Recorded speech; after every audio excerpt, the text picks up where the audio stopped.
So pitches, Williams swings, there's a high drive, going deep, deep, it is a home run. Most people retire and that's it, but he stayed in the limelight. People were interested in him. Ted was very brash and very bold. He knew how good he was. And he was playing at a time when all the papers were going and going hard. You know, afternoon editions, churning out every day. Getting the idea from Ted Williams after Ted saw me hit and saying that Rod Carew was going to be the next guy to hit 400. I've never made that a goal. It's a struggle trying to hit 300, so it'd be a tougher struggle trying to hit 400. The remarkable thing about Williams was that he could keep his talent intact and moving along no matter what happened around it.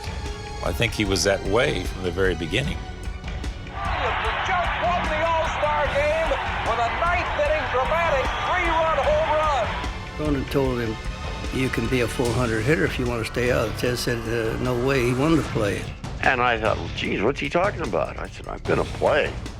He said, I regard it now 10 times more an accomplishment than I did at that particular time, because I thought, well, I'm going to hit 400 some more because I'm just getting started here.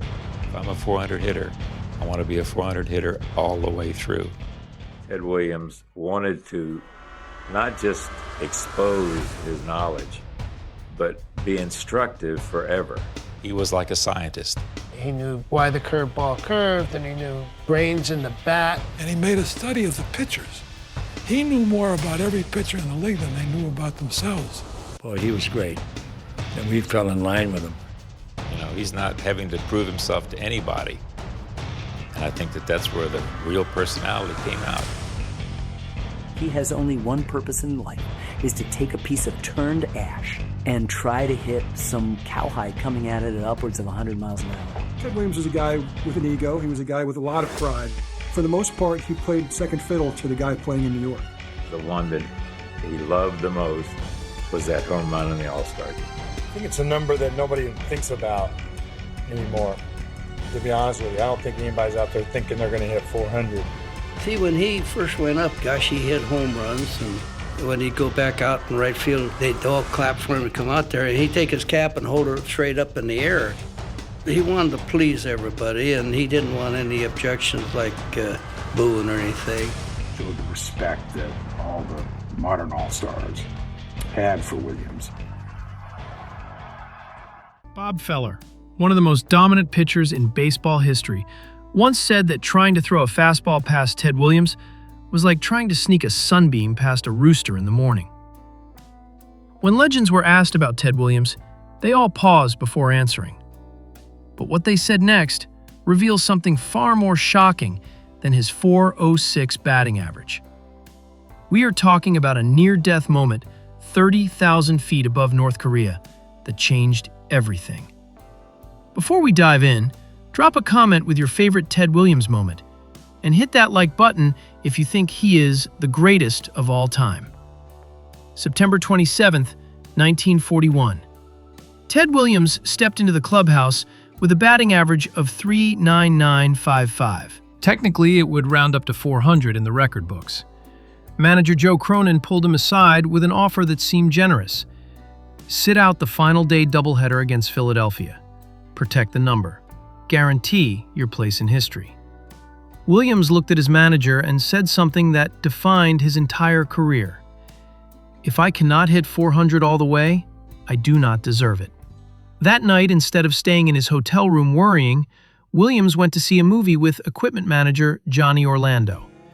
He treated it like any other day, but the next morning at Shibe Park, teammates noticed something different. Williams was biting his fingernails on the bench. He was nervous for the first time anyone could remember. The first game started. First at bat, single. Second at bat, single. Third at bat, single. Fourth at bat, double that slammed into the right field wall so hard it left a hole in a speaker. Fifth at bat, another single. 4 for 5. His average jumped to .406. In the second game, he went 2 for 3 before the umpire called it after 8 innings due to darkness. Final average? .40570. Officially, .406. Williams later said he never wanted anything harder in his life. But here is what most people do not know. The pitchers he faced that day were rookies he had never seen before, and that terrified him more than protecting 400. Bob Feller was not exaggerating. The man Williams called the greatest pitcher he ever faced knew exactly what he was up against. Feller explained that Williams had the best eyes in baseball and hand-eye coordination that seemed superhuman. From 60 feet, 6 inches away, Feller said it felt impossible. John Gray, a less famous pitcher, described facing Williams differently. He said that out on the mound, he could remember Williams staring at him. It felt like being examined with an X-ray machine, watching every single move you made. Bobby Shantz told a story that reveals just how hopeless pitchers felt. He said that before games, veteran players would give him advice on how to pitch to Ted Williams. The advice was simple and completely discouraging. They told him Williams had no weakness. He would not swing at bad pitches. He had the best eyes in the business, and he could end your day with one swing. The final piece of advice was almost funny. He will not hit anything bad, but do not give him anything good either. Charlie Kress, a first baseman, noticed something strange during batting practice. After Williams finished hitting, players would pick up his bat. There was only one spot on the entire barrel that had grass stains from the baseball. Just one spot. Like he painted it there.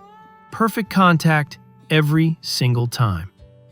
Early Wynn was known as one of the most intimidating pitchers in baseball, willing to knock down anyone. Yet Williams called Wynn the toughest pitcher he ever faced. The respect was mutual between two warriors. But pitchers were not the only ones who feared facing Ted Williams. In 1953, he faced something that made a 95-mile-per-hour fastball look easy. 1952. Ted Williams was 34 years old, at the peak of his career. Then the call came. The Korean War needed experienced pilots. Williams was recalled from inactive reserve. This was not a support role. This was combat. He arrived at Pohang Air Base in South Korea and met John Glenn. Glenn wrote to his wife about the famous ball player, "He seems okay." Williams would fly more than half his combat missions as Glenn's wingman. February 16th, 1953. First combat mission. Ground fire hit his F-9F Panther jet. Engine trailing smoke. Radio dead. Hydraulics failed.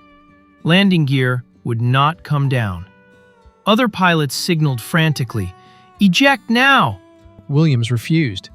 He flew the burning jet back to base.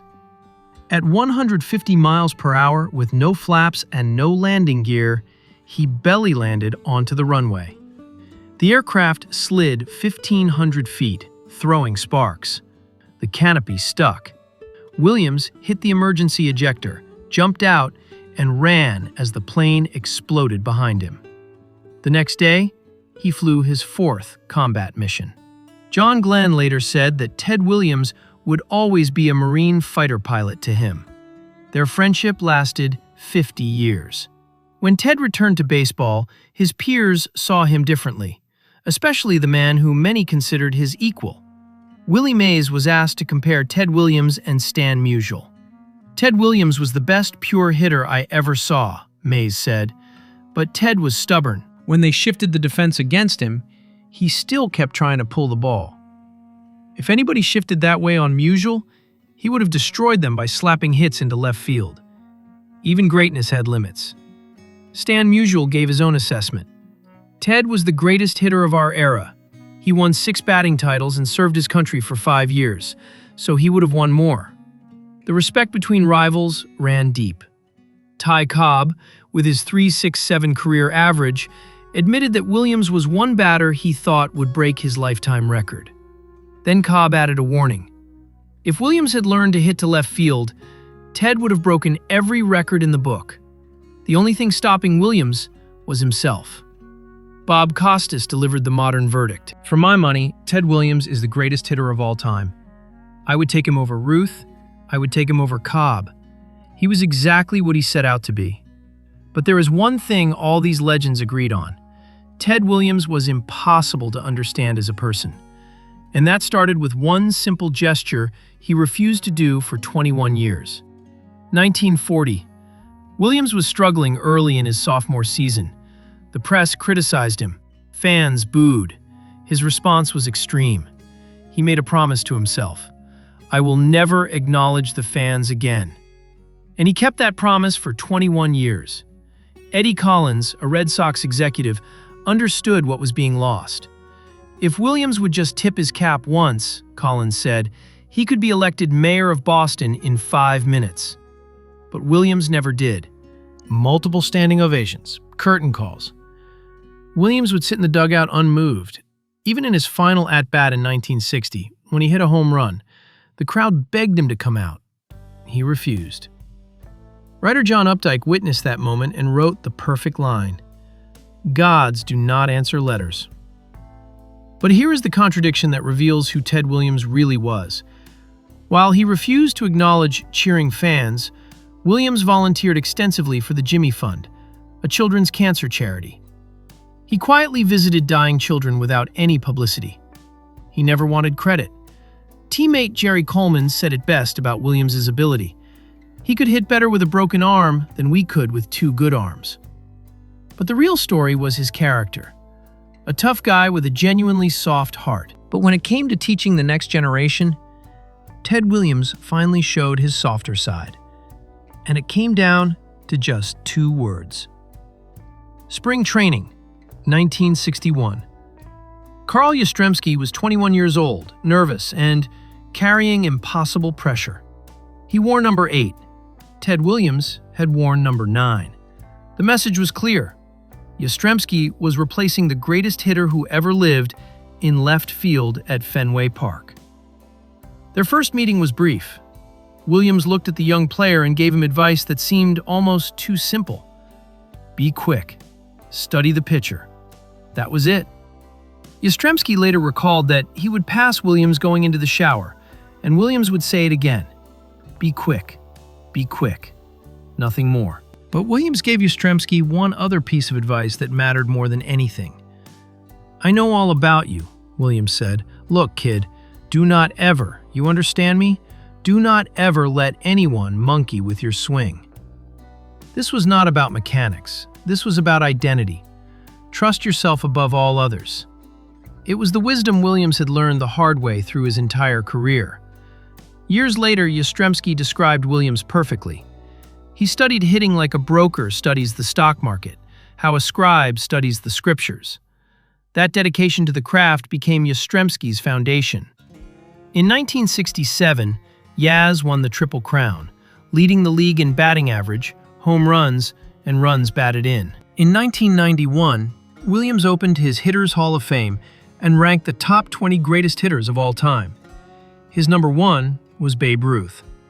He never publicly ranked himself, but his goal had been achieved. People did say it. There goes the greatest hitter who ever lived. September 28, 1960, the same date as his .406 triumph, 19 years later. One more at-bat. One more chance to define who Ted Williams really was. September 28, 1960. Exactly 19 years after his .406 season. Fenway Park held only 10,000 fans. The Red Sox were terrible that year. Nobody expected what came next. Final at-bat. Williams stepped to the plate one last time. The pitch came. He swung. Home run number 521 sailed into the right field bleachers. The crowd erupted. Fans screamed for him to come out. Standing ovation. Tears. History. Williams ran the bases, walked into the dugout, and sat down. He never came out. John Updike, watching from the stands, wrote words that became immortal. Gods do not answer letters. So when baseball legends were asked about Ted Williams, what did they really say? Bob Feller talked about the impossible challenge of throwing past him. John Glenn remembered the warrior pilot. Willie Mays called him the best pure hitter he ever saw. Stan Musial named him the greatest of their era. Carl Yastrzemski described the scientist who studied hitting like scripture. Bob Costas declared the debate over. Every perspective was different. Every single one was true. Who was Ted Williams? Not just 406, not just 521 home runs, not just the war hero, not just the teacher, all of it. The contradictions, the excellence, the stubborn pride. A man who refused to compromise on anything. He once said that a man has to have goals, for a day, for a lifetime. His goal was to have people say, "There goes Ted Williams, the greatest hitter who ever lived." Mission accomplished, on his terms, always. So here is my question for you. If you could ask Ted Williams one thing, what would it be? Drop it in the comments below. If this story gave you chills, share it with someone who needs to hear about true excellence. Hit subscribe because next week, we are covering the player Mickey Mantle said was better than Ted Williams, and you will not believe who it is. Thanks for watching, and remember, gods do not answer letters, but legends never die.